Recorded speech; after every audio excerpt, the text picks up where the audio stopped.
Is up, everyone? Ladies and gentlemen, it is Sunday before President's Day, which means we don't have school tomorrow. And that also means that if anyone tunes in tonight, it is not required. Uh, that said, I mean, this is a stream on Twitch, so like, how many of these streams actually are required? But I'm not expecting too many of my students to tune in because I did tell them on Wednesday, our last class, that this is not going to happen, not a required stream. But I did want to finish the Olympics, finish Olympia, so that tomorrow will be a bonus stream. We'll get back into the history. Tomorrow, we can start picking up with Thucydides, which I'm very excited about. But of course, before we begin, sing, goddess. Speak wisdom through my lips, so that I and my viewers may learn something about the past and potentially the present. Take our sacred blade, our sacred sacrifice, and the offal thrown to the gods, the meat eaten by us suppliants. All right, so here we are in Olympia. Last time we ended looking at the stadium. And let's try to finish up Olympia at this point. So here we are. We're going to go over here. There's a tour. There's a number of other vantage points or historically significant points there. Oh, there are places all over here. So this is actually going to be a really fun stream. There's going to be a lot to do and not a lot for me to have to make up on the fly, which is that's my favorite thing. Boop. Here we go. And Thusa, this woman in a skirt, looking just climbing way too good for what she's wearing. Hello. Wow. I gotta say, well, Anthusa, if you could just, yeah. Okay, so, I mean, not to get, like, too close in it, but, like, man, these look so much better if they're just all white, right? Painted statues, I mean, they look cool, for sure, and I understand why they did it in the moment, but now that we are 2,500 years later, I'm kind of happy that they are just their marble originals. Got a bunch of, as we've seen before, lots of people going a little crazy with the Olympics in Olympia. Oh boy. Cinder's coming up to say hello to us. Say hello, Cinder. Chat, say hello, Cinder. Cinder, say hello. She's not very good at speaking on command. We're working on it. She will come on command frequently. I've trained her to come when I snap my fingers, which is pretty great. But we're only working. We're getting to the speaking part. I just began to meow at her, and she meows back. So the Bouleuterion of Olympia. We actually saw this place. Moon Mackerel, what are you doing? You don't have school tomorrow. This is you're not supposed to be here. So we saw the Bouleuterion of Olympia last time as part of the tour, but here's a little bit of information. The Bouleuterion of Olympia was one of the first buildings constructed in the site. The Council of Olympia met in the Bouleuterion to discuss matters regarding the sanctuary. The Bouleuterion is, of course, the meeting of the Boule is typically thought of as like a legislative council or some sort of council of state. They appointed priests, arbitrated conflicts between athletes and Hellenodikai, and decided which victors to erect statues for, as well as where to put them. How's the volume, by the way, viewers? Is it okay? The Bouleuterion also housed archives of records from previous Olympiads in addition to the statue of Zeus Horkios, in front of which athletes and trainers swore their Olympic oath. And here is a papyrus that, I don't know, it doesn't tell us anything. Also, Moon Mackerel, do you want to try using your emotes? I don't know how they work. I've never gotten too into Twitch. We have a 10th grader who's big into Twitch, and he could teach us at some point. Maybe I'll bring him into first period, and he can teach us how Twitch works. The Olympic Games. All right, let's go. Hail, friend, and welcome to Olympia. This guy's a little excited. Of the Olympic Games. Barnabas, he's like a merchant or something. We're standing in the main section of Olympia, where the Olympic Games themselves took place. Over the course of the festival, athletes competed against each other for prestige and glory to honor themselves and their cities. Enjoy your visit, friend. I'll check in when you're done to make sure you've been paying attention. Cool. Okay, so we're in the Olympic Games. So the first tour we saw was all about how Olympia was a sacred shrine to Zeus. We saw a lot about Phidias, one of the most famous, if not the most famous, sculptor in ancient Greece. And here we're going to have a whole thing about the Olympiad. The first day of the Olympic festival began with a swearing-in ceremony for the participating athletes, trainers, and judges. The ceremony took place in front of the altar of Zeus Horkios, or Zeus of the Oath. Athletes would swear that they would follow the Olympic rules, while judges promised to be fair and unbiased. Then the competitions began, starting with a contest between heralds and trumpeters over who would have the privilege of announcing the games. The first day's athletic competitions consisted of wrestling, running, and boxing events for the youngest athletes, aged 12 to 18.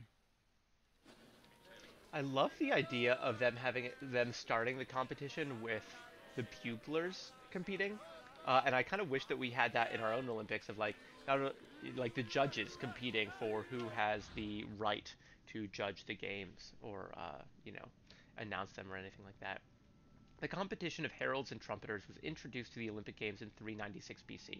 Okay, so this actually started much later than the Olympic Games. The first Olympiad was 776 BC. It's easy to remember because 1776 is, of course, when the Declaration of Independence was signed. The winners of the contest were chosen based on their loudness and clarity. During the games, the trumpeter's main purpose was to demand the audience's attention, while the herald announced the start of the competition. The herald also proclaimed the names, fathers, and hometowns of the victorious athletes during the final crowning ceremony. Here's a red figure kylix with a scene of a warrior blowing in the trumpet. This does not look like a red figure anywhere here, but, whatever. 500 BC, this is an incredible shape for being 2,500 years old. Wow. So here we have this is the Aeolian flag, or the Olympic flag, with the Zeus's thunderbolt, essentially. Ooh, and this is actually a new frieza, or a mural. I'm not sure which this counts as, maybe a fresco. I don't know. I don't know art history. But here, this is cool. So we have the Owl of Athena. Can we see any other known? I can't recognize any of these other icons, but the owl is pretty obvious and apparent. The second day began with a grand procession into the Hippodrome to celebrate the start of the popular equestrian events. The most anticipated and spectacular of these was the quadriga, a 4-horse chariot race. Horse racing events were unique in that the winner was not the most skilled jockey, but the owner of the fastest horse or chariot. The Spartan princess Caniska once took advantage of this loophole to skirt the rule that women weren't allowed to compete, and earned 2 Olympic victories in the process. The rule also allowed for occasionally strange results, like in 416 BCE, when the statesman Alcibiades entered 7 chariots into a race and won 1st, 2nd, and 4th place. After the equestrian competitions, the 40,000 spectators migrated to the stadium to watch the Pentathlon events. When the day's events were over, funeral rites were performed for the hero Pelops, the mythical founder of the Olympic Games. The night ended with a celebratory feast and a great parade in honor of the day's victors.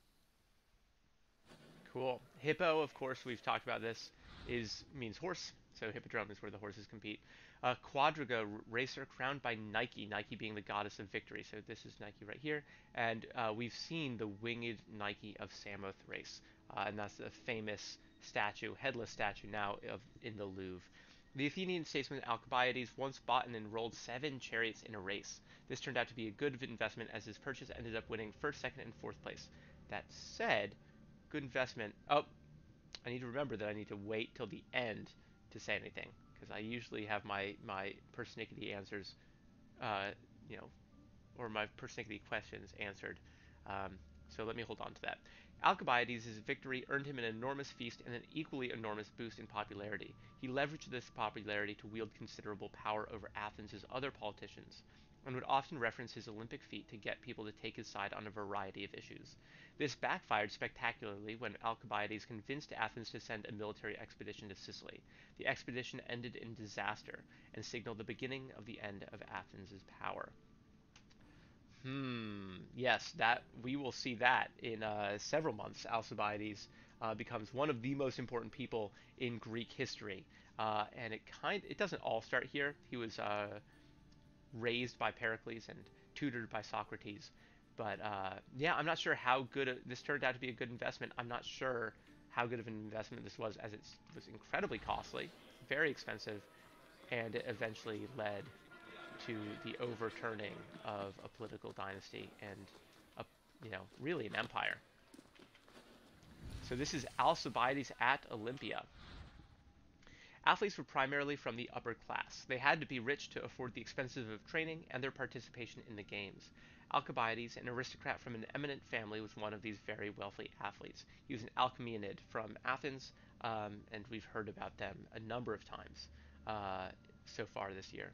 His preference was for horse races. These events were reserved for the wealthiest participants, horses being extremely expensive to maintain today, and even more expensive to maintain in the land poor, horse poor region of Greece. And note that Alcibiades is not competing himself. He's a bit too much of a coward and a dandy. He's having other people do this. A good illustration of, and also he likes drinking and eating a little too much to get svelte for the pentathlon. A good illustration of financial power was during the Olympic Games of 416. He participated with a whopping 7 chariots in the quadriga race and won first, second, and fourth, as we've seen. He was the first to ever enroll this many chariots in one race, and in the context of the Peloponnesian War, this was a demonstration that Athens was still powerful. Alcibiades increased that impression with a magnificent feast and even used official Athenian gold and silver plates for the occasion. Yeah, so not the most chill thing, using state property for his own enrichment, but he saw himself as a potential for, leader of the city of Athens. He definitely wanted power and prestige, and potentially wanted to overthrow the democracy for himself. Although, who knows? There's no clear evidence to support that. So these people last stream were singing in English. I wonder if they will grace us with another English song this time. It doesn't seem like it. Not yet.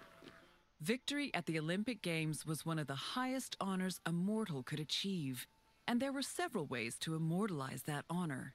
Some athletes had statues erected of themselves, while others commissioned poets to write them victory odes. Oral tradition was very important to the Greeks.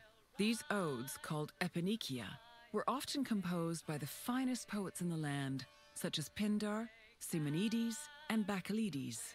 They were usually played at banquets and celebrations attended by the triumphant athlete, or upon his departure from Olympia.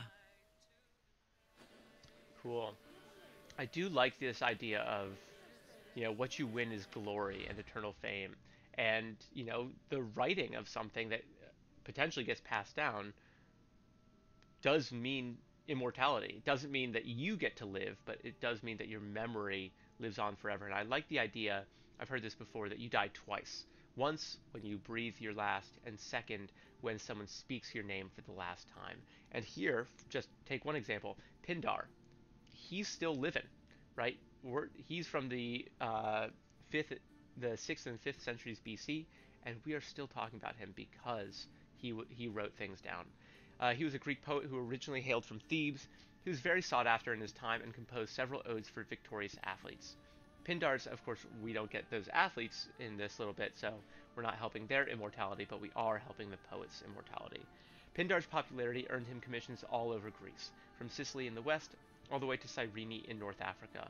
Many of the commissions were from members of the ruling aristocracy, such as Hieron of Syracuse, for whom Pindar composed 4 odes. And this looks to be an early modern / modern painting of Pindar.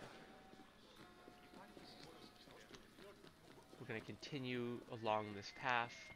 Here we have some hot springs. We got some people dancing crazy. This is, I believe, known as ecstatic dancing. Love doing that. This altar of Zeus, it looks like, I think this is really cool. We haven't seen this in an altar before, but this looks to be like ashes.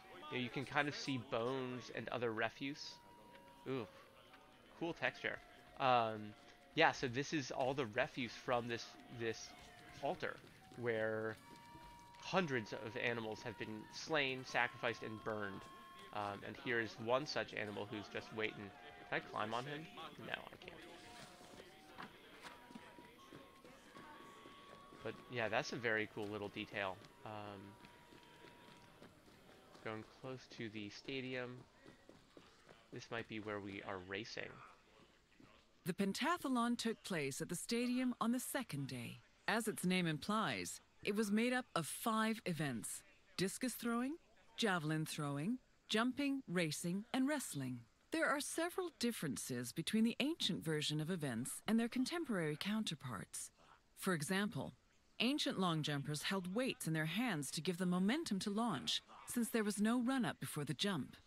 Similarly, if an athlete won the first 3 events, they were immediately declared the winner, instead of being judged by their overall performance in all 5 events. Running events work the same as they do today, with the notable exception of all the athletes being nude. Love that. As for wrestling, competitors were not divided by weight class as they are today, but instead by age. The winner was the first to throw his opponent to the ground 3 times. Sassanani, that's the second gift sub you've given? Thank you so much. Really appreciate that. Benamise, he's that's actually the guy, I believe, who knows all about Twitch. And so in first period, maybe we'll grab him into our class and have him explain how to use emotes. Earlier Olympic Games were only open to adult men. The 37th Olympiad in 632 BC, Paides, young boys were welcome to compete in stadion races and wrestling, albeit a separate category from the older competitors. The youngest competitor to ever win an Olympic event was Demiscos of Messene, who won the stadion race in 368 BC at the age of 12. He continued to win well into adulthood, contradicting Aristotle's belief that a child athlete's success never carried over into adulthood. This is a scene of wrestling. I'm actually very nervous. They listed all the events in the Pentathlon, and I imagine that's going to be a quiz question. Running, jumping, wrestling, boxing, discus throwing, I think is what it was, but I'm not positive. Day 3 started with the most important event of the festival. A procession of Hellenodikai, ambassadors, competitors, and animals made their way to the great altar in front of the Temple of Zeus. The animals were then offered as the official sacrifice of the festival. The afternoon of Day 3 was dedicated to foot racing events. Running was the oldest event of the Games, and in fact was the only event at the first Olympics. This is the simplest one too. Hellenodikai. The main race was called the Stadion, which was a sprint of around 180 meters.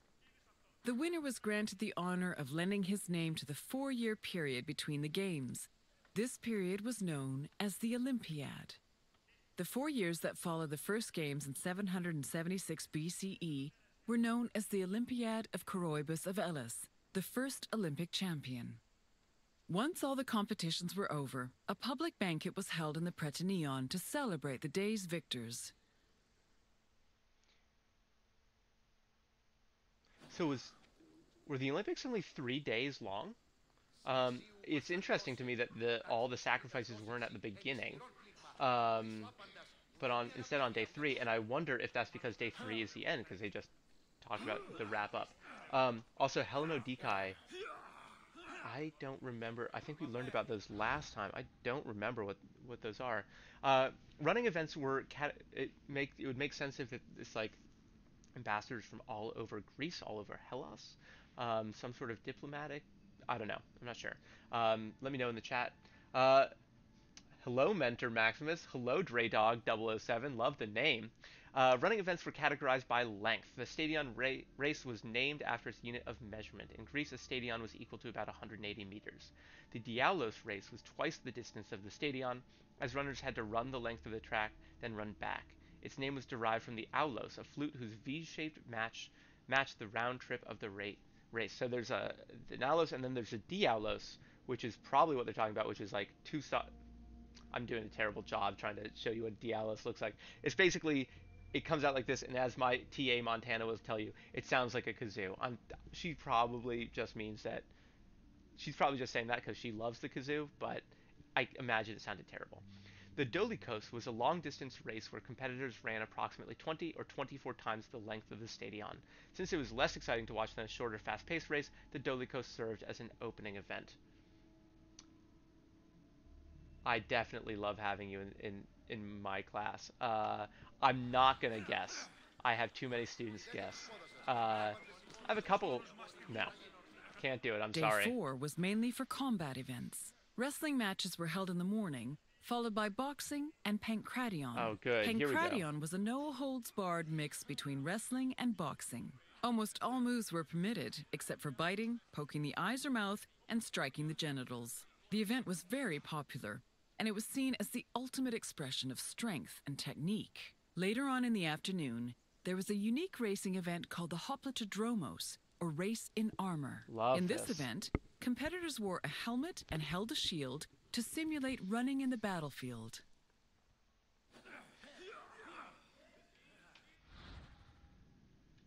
Hoplitodromos runner on the starting position. Look at that.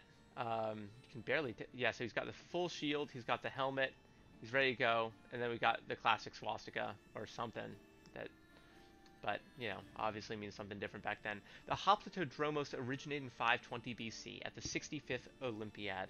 It consisted of 25 competitors running the same length as a Dialos race while carrying bronze shields provided for them from the Temple of Zeus. So about 360 meters, which is about 1,000 feet. It's a little bit more than that. How many football fields is that? There's about 3 football fields. So it's a good distance. Also, they're running in very heavy armor. Remember, the Athenians supposedly ran in full armor at the Battle of Marathon, and this just shows you that that is almost certainly not to be true. They said they ran for a mile. You're going to pass out because here, you know, the race is 360 meters, 1,000 feet, 1/5 of a mile, and that's difficult. The Hoplitodromos was emblematic of the close relationship in Greece between sports and war. Both shared qualities admired by the Greeks, such as effort, endurance, and courage. Indeed, a lot of times, you have athletic ability lauded as a way to train people for war, and it's one of the reasons that physical education has played such an important role in education generally for such a long time. The Hellenodikai, or judges of the Greeks, were both the game's adjudicators and their organizers. They hailed from Elis, the city in charge of the sanctuary of Olympia, and new judges were elected each Olympiad. They had several responsibilities. Before the games started, they decided which athletes would be allowed to compete and supervise their training. They also drew lots to make the competition brackets. During the games themselves, they picked the winners and kept an eye out for foul play. For the latter, they were assisted by stick and whip-wielding umpires who stood near the athletes and punished them if they were caught cheating. Yeah, so the Hellenodikai are the ones holding the cups, or I should say the amphorae, where the competitors would pee in, and then they give the pee to Zeus, and Zeus decides whether or not they've been doping. What game is this? This is Assassin's Creed Discovery Tour, so this is the educational version. Draydog, are you in my Ancient Greece class? If you are who I think you are, you're not. So we'll see if you find this interesting. But this is the educational version. There's no combat, no death, and similarly no glory, sadly. Athletes came to Olympia in pursuit of glory, but sometimes that pursuit was fatal. Ooh, there's always a chance of death at the games, and some events like boxing and pankration were extremely dangerous. Yeah, pankration, you're really just beating the crap out of each other. Competitors were aware of this danger, and some even embraced it.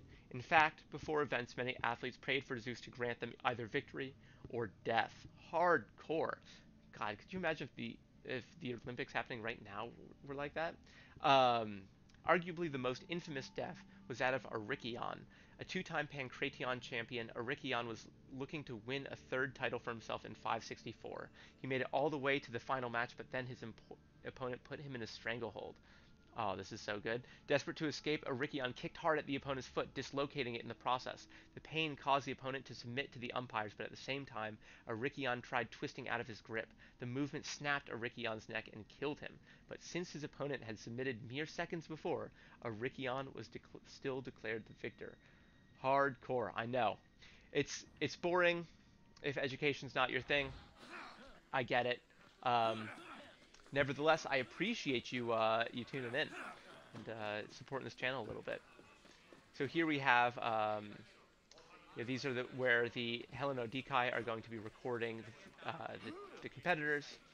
Look at this. So this is how, I don't know. I wonder if this is like the starting block. If they can put their back foot against this to launch off of it, but they can't put their front foot in front of the stick. I wonder what this rope is for, though.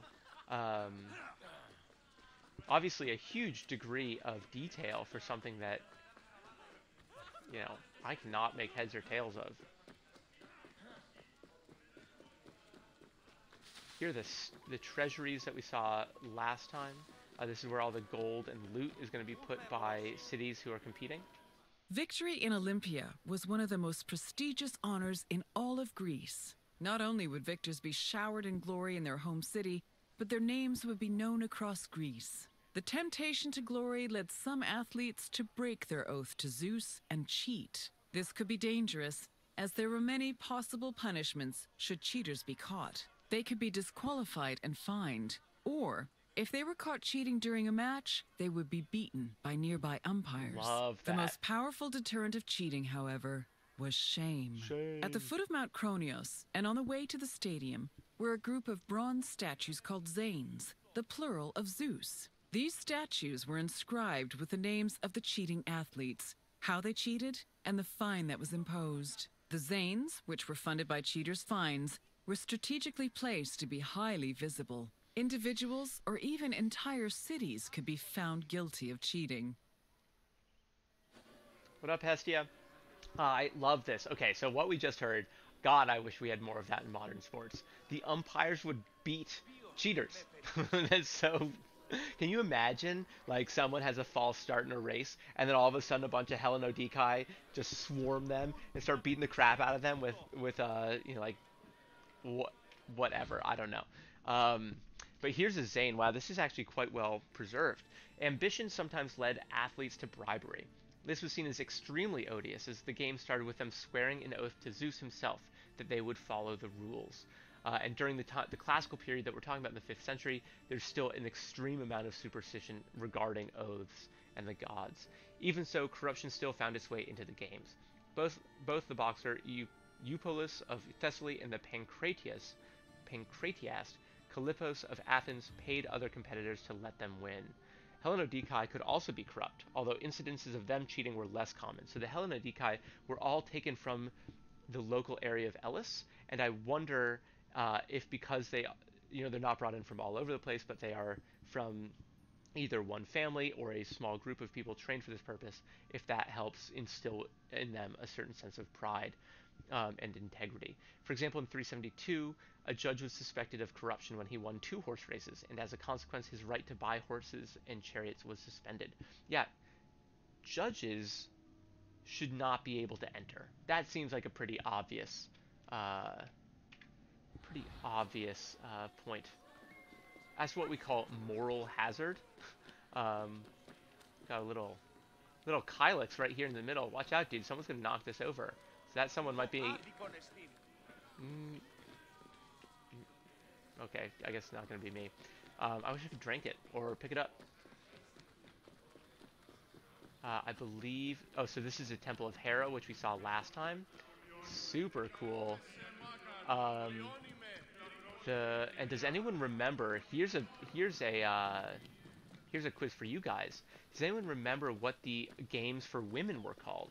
I never knew these existed until last time. They had something to do with Hera. The Prytaneion was the administrative center of the cult of Olympia and the Olympic Games. The building housed the sanctuary's priests as well as the game's officials. It was also used to stage the grand banquet held on the evening of the third day to honor victors. It also had a sacred function. Its central chamber was the location of the fire of Hestia, a sacred flame that burned day and night. This fire was used to light the other altars around the sanctuary. Yo, Hestia, this is This you. practice may have partially inspired the modern tradition of carrying the Olympic torch. That's pretty cool. Hestia's Olympic torch. Is that going to be the next item you give to a student? I think it should be. Hestia's Olympic torch. I love that. Public and private banquets played different roles in Greek society. Private banquets were held for aristocrats to meet, discuss ideas, and display their wealth and power. Public banquets, on the other hand, were usually organized by the state and thrown for civic, religious, or political reasons. They also helped reinforce a sense of unity and social order. The religious aspects of public banquets were reflected in their meals, which usually consisted of meat left over from an earlier animal sacrifice. And this was going to be one of the main ways that the public got access to meat, which was so expensive. So this is Hermes, right? Thank you for reminding me that the Caduceus was Hermes last time. Apollo. And yeah, where is the so this is Diana, of course, but I'm looking for the Temple of Hestia and we're going a little off. This is the Prytaneion. We're going oh, so here it is. Cool. Modern Olympic flame. Oh man, am I really gonna have to read this? Lampidodromia scene. That went better than expected. From a red figure oinoki. Man, these words are difficult. The modern concept of lighting the Olympic flame, a practice started during the 1936 Games in Berlin. Awkward. We all know who was in charge of Berlin at that point, don't we? Has its roots in antiquity, and we also saw a swastika earlier today. What's this Assassin's Creed trying to tell me? The carrying of the torch was at least partially inspired by the Lampidodromia, a relay race that required runners to reach the finish line while carrying a still burning torch. Sweet. Okay, that's like way better than modern relay races where it's just like passing a baton. If you have to, oh God, I'm so down. We should do this. Let's bring it back. Should we do this in the parking lot? One Friday, should we do a relay race where we hold a burning torch? All I need to hear is yes from the chat. That's all I need to hear, and we're going to do it. There we go. Boom, let's do it. However, although the Lampidodromia was held at many religious festivals and sporting events, it was not an event in the ancient Olympic Games. Instead, the most important flame in Olympia was a sacred fire of Hestia, which was used to light the sanctuary's altars during the festival. Cool. Oh my God, look, all I know is that the administration of our school might turn it. Look, we just got to wait for a certain, if one person turns a blind eye, we could definitely pull it off. A burning relay race? Oh man. We should do that at the end. Maybe at the one of the final weeks of the year. Let me climb up this, please. No. Okay. One of the final weeks of the year, we should do like a full-on Olympic Games. And then maybe we finish in Doyle Park or something. Capture the flag, Olympic style. Oh, Assassin Annie's getting in. Hello again! I hope you enjoyed your visit. With their spectacular events and lavish banquets, the Olympic Games were a feast for the senses. I am certain even Zeus himself was entertained by the festivities. Now, is there anything else you'd like to do? I'm a little nervous. Yeah, you could be Hellenodikai, Hestia. I think that's fair. Wonderful! Let the mental Olympics begin. Let's start with an easy one. Which notable woman won an event in the Games? Alright, who knows this? I know it. Oh, this is too easy for my students. Caniska, Aspasia, Athena, or Gorgo? Who won an Olympic event at the Games? I'll give you 5 seconds for the chat to respond before I do it. All right, so we'll go bottom to top. Gorgo, queen of Sparta, married to Leonidas, famously also the daughter of Cleomenes, told Aristagoras of Miletus when he's trying to bribe King Cleomenes to help them out. It's like, Daddy, this guy's going to try to corrupt you. Athena, goddess of wisdom and warfare, enough said. Aspasia is the um, paramour, shall we say, girlfriend of Pericles at the height of Athens, and Caniska is the Spartan princess who entered chariot races and won twice. Correct! She won 2 equestrian events thanks to her savvy horse purchases. This next question is slightly more challenging. Which of the following is not a famous Greek poet? Pindar, Simonides, Brasidas, Bacchylides. Okay, so I only know this because I know the one person who's not a poet. But as you know, the cultural aspects of ancient Greece are not high on my list of expertise. So it is. You give 5 seconds. 3. Chat, you're really letting me down here. It is Brasidas. Brasidas was a Spartan general in the Peloponnesian You are right! War. Brasidas was a renowned Spartan general, and he didn't have time for rhymes and pretty words. Time for the final question. How many events were in the Pentathlon? Bro, come on. Here I am gearing up to like name all 5 events. Man, that's sad. Yes! The Greek word for pende means 5. I guess and we're learning the something, right? Pentathlon A little bit of etymology. 5 events. Well done, my friend. You truly possess a sharp mind. We should. Here's something for the viewers now and then in the future. I think that if you come up with quizzes from the stream, yeah, first off I'll give you full credit, and second we could quiz students in class. I think that'd be a lot of fun. Very well. Safe travels, my friend. 2 out of 2 tours for Ellis. Let's go. Oh, no way. Who's Praxilla? And goodbye, Anthusa. Hello, Praxilla. Real. Well-known poet who wrote many varied works from drinking songs to festival hymns. Hey, chat, if anyone wants to write just even the smallest bio of Praxilla, I've never heard of her. Actually, and what was the complete one art, religion, or myth tour? Cool. Okay, we did that. Cool. Middle-aged woman, and now, and renowned poetess. Oh, cool. Let's go here up the Olympic way. Look at these flags. Look at all these people in their skivvies. This guy's been throwing a lot of flowers and leaves all around. I wonder what is over here. Can we name these statues? Or are they just cool people? They might be Olympic victors. On the walls we see a processional. Maybe the people making their way into the Olympics at the beginning or during that 3rd day festival. This is a very cool place over here. This actually looks to be the road out. I wonder, maybe it's the road in that I did not take.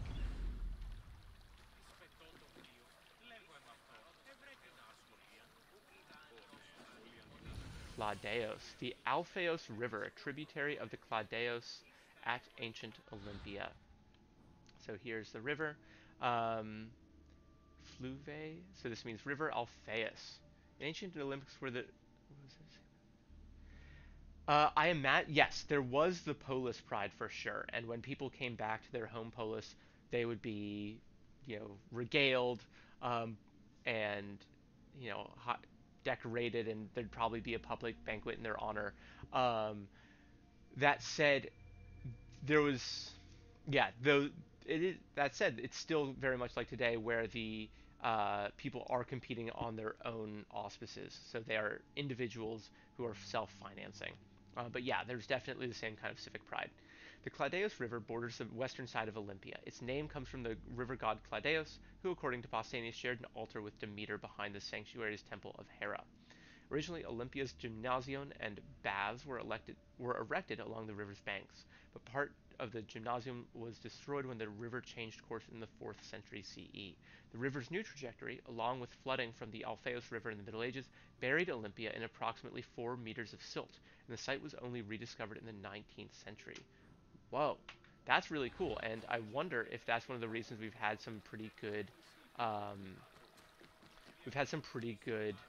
archaeological finds throughout this tour. You know, we've seen all the the Zanes, Zane being plural of Zeus. That's the craziest thing I've ever heard. But we've also seen that Kylix that was really well preserved, and hopefully in the coming little points of interest, we'll see a lot of other cool pictures of archaeological discoveries of things that are still in good shape. Because as we've seen, many things do not survive 2,500 years of history, unfortunately. The cult personnel. So we're being introduced to a new type of earthenware pot, the oinaki, which I haven't seen before this, and this shows a sacrificial scene. I wish I could zoom in. I don't know what's on this big stick, or what this guy's offering in his hand. The cult personnel of Olympia was made up of priests who fulfilled different sacred purposes. Thiekoloi were responsible for the general organization of the cult and performed sacred sacrifices every month. They burned incense mixed with grain, kneaded in honey on the site's different altars, and poured libations of wine. Two soothsayers fulfilled the divining role previously held by Olympia's oracle of Zeus, and 4 spondopheroi worked as libation bearers. Meanwhile, exegetes were in charge of explaining Olympia's rituals to foreigners who came to the sanctuary to sacrifice. And exegesis is actually an English word, not used too frequently, about kind of just like going on a spiel or I shouldn't say ramble, but like giving someone a lot of information, kind of like a lecture. There was also a mageiros, who was something of a butcher and cook. The mageiros killed the animal being sacrificed, cut it, and cooked it so that it could be served at a later banquet. The very first Olympic winner, Koroibos of Elis, was a mageiros. And so the mageiros actually has one of the most important roles, is, you know, not only killing the sacrifice, so the actual act of sacrifice, but then butchering it and feeding it to the people, which is a big reason. No way, she's cool. Oh, Praxilla, I'm so sorry. So quickly do you get thrown away because Cassandra, Athenian war hero, look at her. Wow, she looks so cool. I really, man, we don't even have, I guess we'll call this like a sleeping pad in the back. It's not even a quiver. There's no arrows. We don't get any loot. Makes me so sad. Give me loot, Ubisoft. Like, I could just imagine if you collected loot and had just like the most basic way of interacting or stealing from people or just talking to them, kids would play this all the time. Gymnasium. The main building where athletes trained were the gymnasium and the palaestra. In the gymnasium, athletes trained for races and pentathlon events. In the palaestra, they trained for wrestling and boxing. Wrestlers and boxers could train in the korikeon room, where a suspended leather bag full of sand, korikos, served as a sort of punching bag. Very cool. All athletes competed and trained nude. The reason for the introduction of athletic nudity is not immediately clear.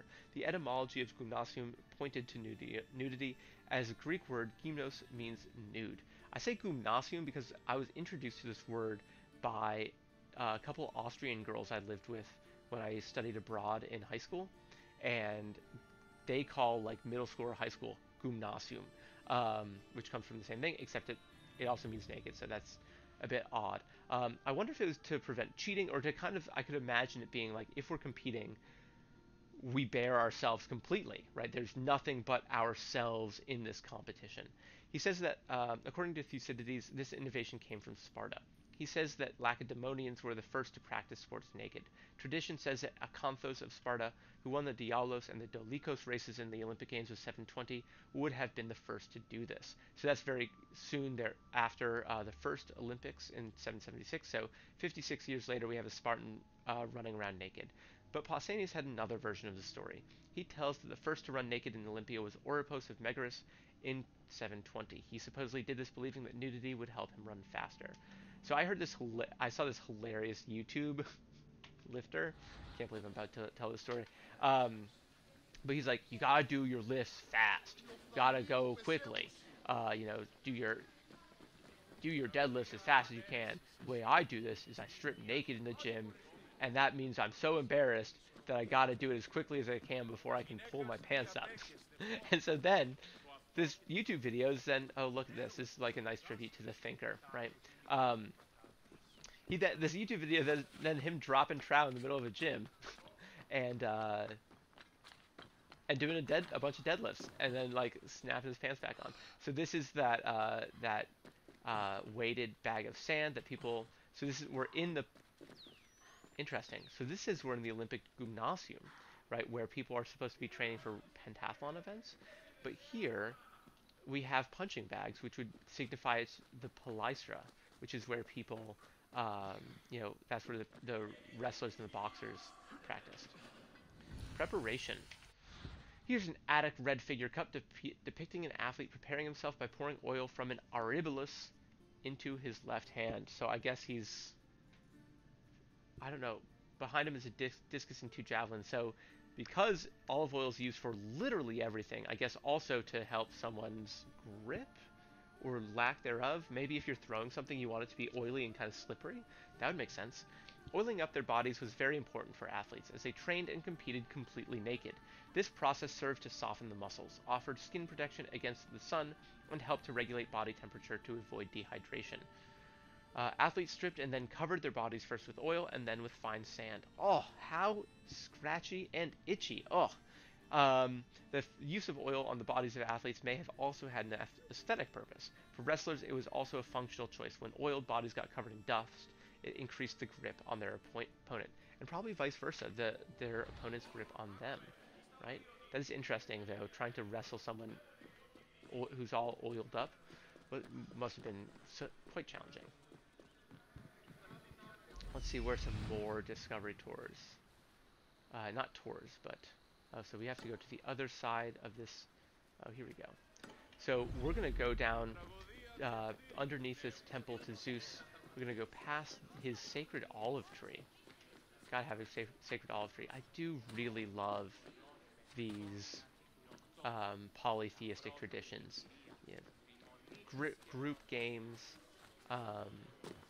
You've got sacred groves, worshipping trees, legendary victors. The Scobulos, a Roman copy of a Greek bronze original from the 5th century. I wonder... No, this was probably not found in Olympia. I do hope it's okay, guys, that I am just doing a lot of these points of interest. I am trying to finish Olympia today. But, of course, there's no need for you guys to stick around if this is too boring. Some athletes achieved a level of fame that bordered on the mythical. The wrestler Milon of Croton was one of them. In the 6th century BC, he won events in every Pan-Hellenic game, granting him the rare privilege of the title of Periodonikes. Started off strong, fell to pieces. Events in every Pan-Hellenic game. That's cool. And as we saw last time, there are 4 Pan-Hellenic games, and I'm not going to be able to remember them. Olympic, Isthmian, Pythian, and I can't remember the other one. He was appointed... he won 6 victories in Olympia in addition to several other titles in the Pan-Hellenic games of Delphi, Nemea, and Isthmus. Look at that. I didn't... As always, all I need to do is just read a little bit further. Those are, hilariously, of course, not the ones that I just named. I guess the Pythian games are not Pan-Athenaic. The Isthmian games, however, are, and... Oh, the games of Delphi. Duh. Those are the Pythian games. And the Nemean games, which I never remember. All I know about Nemea is that there's a lion. If anyone... I wish... I'm going to figure out how to do this so that I can also look things up online while playing a game, because I think in a way that doesn't lead to a lot of lag, because I think that would be helpful if I was able to just do a very quick Wikipedia search. He was appointed general by his city and led an army during the war between Croton and Sybaris. Oh, speaking of Croton, Milo of Croton, we need to tell Autolycus in class about, because he represents the polis of Croton. In the battle that led to the destruction of Sybaris, Milon dressed like Heracles, wearing a lion skin and carrying a club. Dope. The only thing I know about Nemea is that the Nemean lion was killed by Heracles, who then skinned it, and then of course, wore it around. And the Nemean lion could not be pierced by any weapon. Its skin was so tough, and so Heracles used its own claw against it to cut it open. Milo's strength was legendary. He is reported to have carried his own bronze statue to its place in Olympia. However, he was not invincible. When he participated in his 7th Olympiad, he competed against a fellow from Croton in the final. Before combat started, the opponent bowed as a sign of respect, then managed to defeat Milon. Even so, it is Milon's name that history remembers. And I keep wanting to say Milo because that's often how his name is, how his name comes down to us. So 7 Olympiads, that's 28 years. So he's competing well into his 40s or 50s, very likely.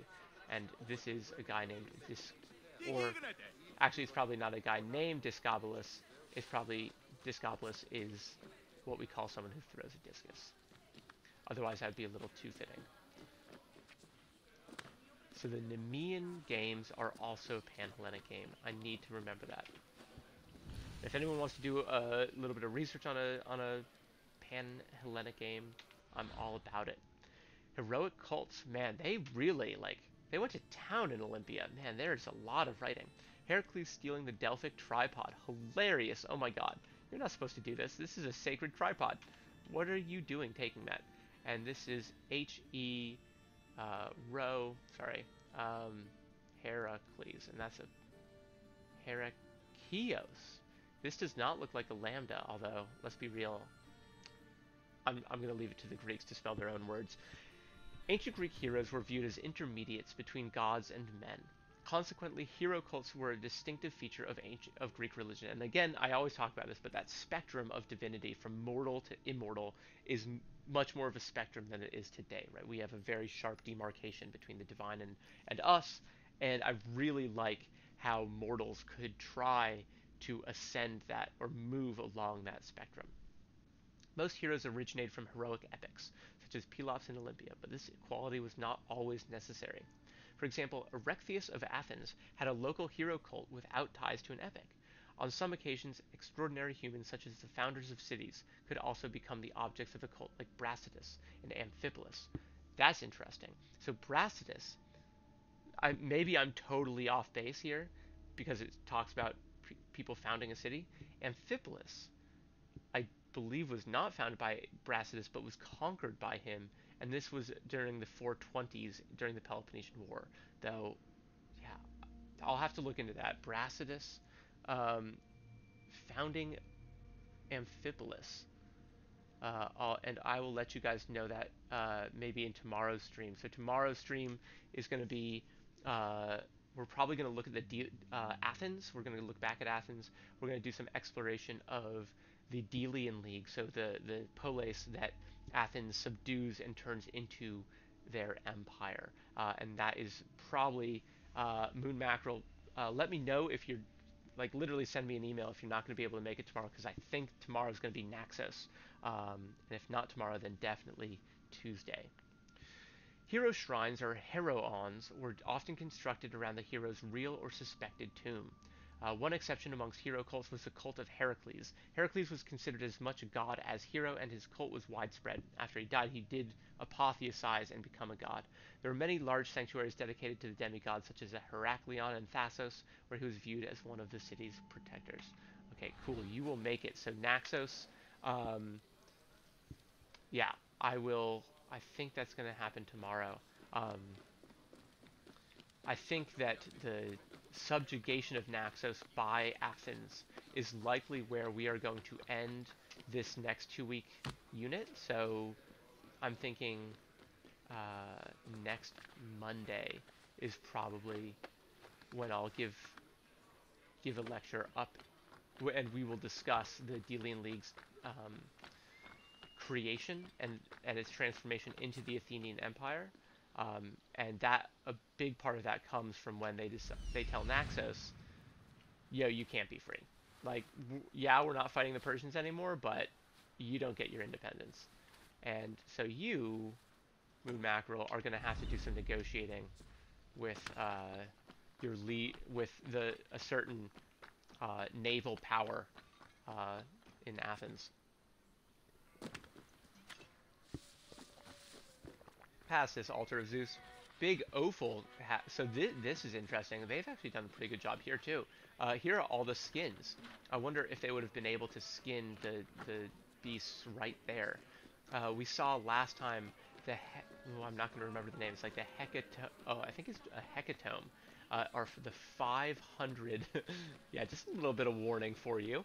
The 500 oxen that would be sacrificed to Zeus at the biggest occasions. Or raiding contests. Look at this guy.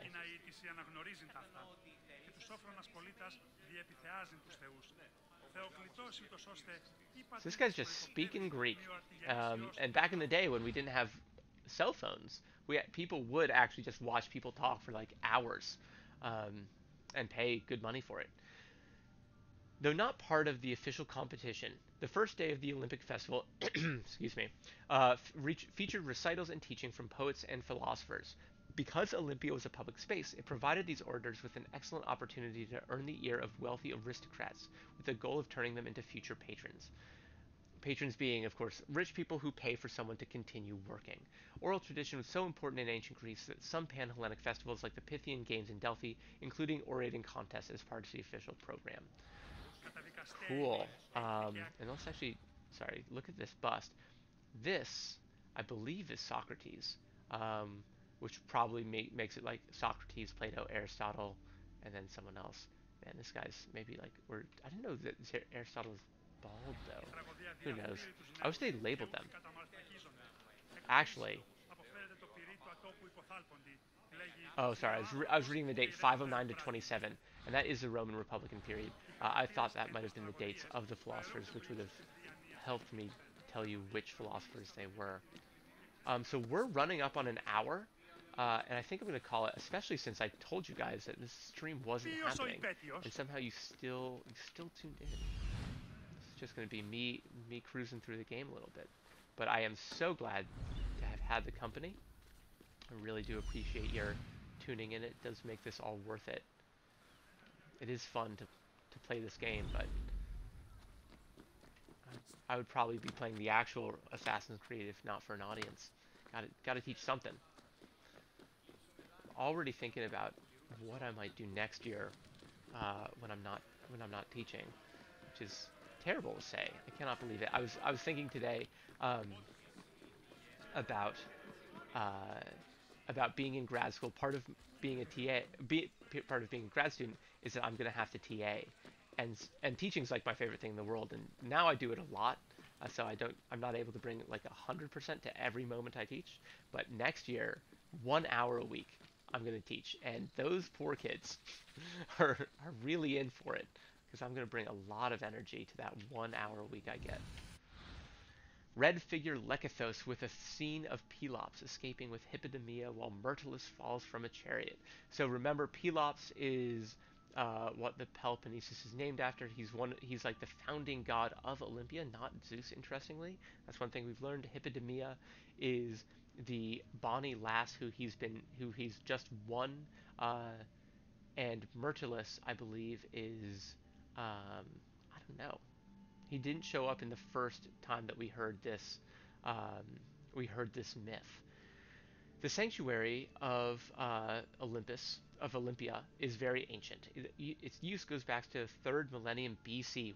Wow! At first, it was only a sacred forest. From about 1000 BC onward, a cult of Zeus developed on the site of Olympia.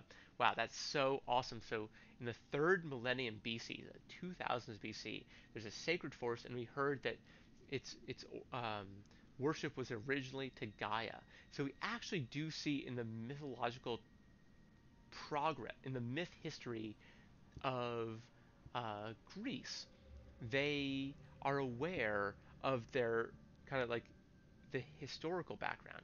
It starts as this animistic worship of the earth itself. And then, probably in the second millennium BC, that's when the Titans were worshipped, and that's what the Mycenaeans were worshipping, and the Minoan civilization, etc.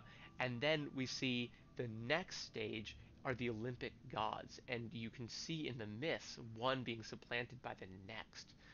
That is so very, very interesting. Whereas, and all this is all hypothesis. I'm not sure, but I do love going to the as far back in the historical and then the mythological and legendary corpus for what we potentially may or may not know, and how information gets passed on over generations, centuries, millennia, when it was not being written down. The traditional date of the first Olympic festival is 776 BC, which is also the date of the first recorded winner of the games, Koroibos of Elis, who won the stadion, the only event that happened. The Olympic Games have their origins in ritual funeral games. Funeral games were held to honor the deceased and might have celebrated civic heroes or private individuals. In the Iliad, Homer related that Achilles held games for his friend Patroclus, who died in the Trojan War. Shouts out to Patroclus. It is the most ancient mention of this ritual, but they are attested to well into the Hellenistic period. Brasidas, the Spartan general, died in the Battle of Amphipolis during the Peloponnesian War.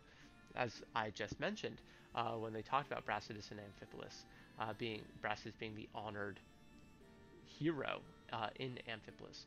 He was honored as the new founder of the city, and funeral games were organized and became an annual event. His friend, boyfriend, lover, and also cousin, which makes it all somewhat worse and better. I don't know.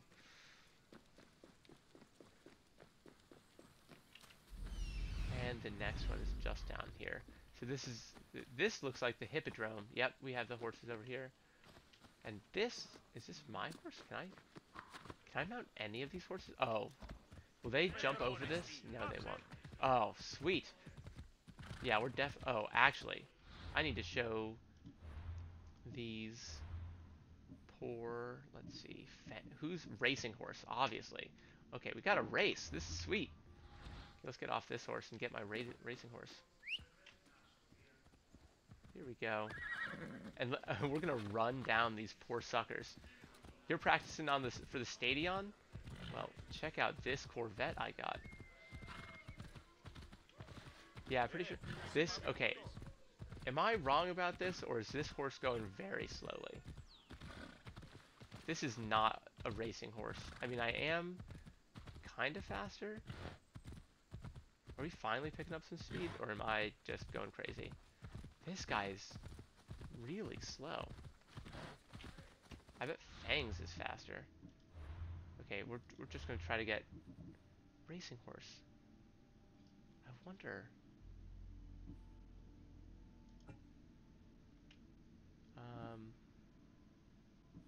Fangs. Yeah, let's try. Okay, we'll try Fangs. I wonder if that changes the horse I'm on. Kind of looks like it did. Anyway, well, I guess. Look, I'm looking a gift horse in the mouth, and I'm complaining about how slow the racehorse is. I'm literally, and I don't feel. Well, that was a fun little jaunt we had around the stadion. Now let's look at the Olympic heritage, and I think then we will call it a night. Look at this Dorcas Maximus. Oh man, what a guy. The French in the 19th century really they were really turned on to Greece. The modern Olympics were inspired by the ancient games of Olympia. A French nobleman, Baron Pierre de Coubertin, was convinced of the parallel importance of the development of mind and body, and he saw this ideal in ancient Greek culture. He had the idea to revive the games and started to promote this notion. At this time, excavations had begun at the original site of Olympia. The ancient site was rediscovered in 1766 by Richard Chandler, an English antiquarian, but the first excavation was carried out in 1829. The excavation reports inspired de Coubertin, who became obsessed with the athletic ideal of Olympia, which he thought would inspire competitiveness and a team spirit amongst nations. The first modern games were held in 1896 in Athens. And here we have this guy to thank for the Olympics, which are going on at this moment in China. And I've heard like nothing about them, which is kind of sad. I mean, the Olympics have, through my lifetime, become less and less important and less publicized. And it looks like we have done everything in Olympia. Very cool. And so next time, we actually may not even do the rest of Elis and Achaea. We may skip. Maybe we will do that. It would be cool because next up we are going to do some of these events or these areas in Athens. And let's see what, well, we're going to have to go to Delos, birthplace of Apollo, very cool. Sacred lands of Apollo and Artemis. There's a lot of sacred cool things here on Delos. So to look at the Delian League, Paros, Naxos, Andros, Skyros, Lemnos, Lesbos, Thassos. I'm trying to think of what else would be important. Milos we're going to definitely do later on. Cathera could be cool. Oh, hello, Cinder. And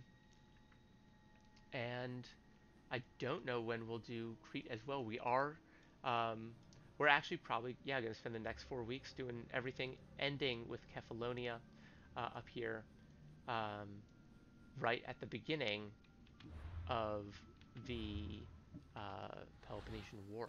So anyway, before I sign off, I'm going to pick up beautiful Cinder, who's going to say hi. Of course, whenever I hold her up like this, it's like the most uncomfortable thing for her in the world. One of these days, I'll get her to sit on my lap. We've started to talk to each other.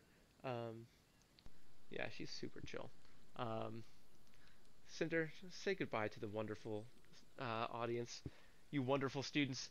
I will see you not tomorrow.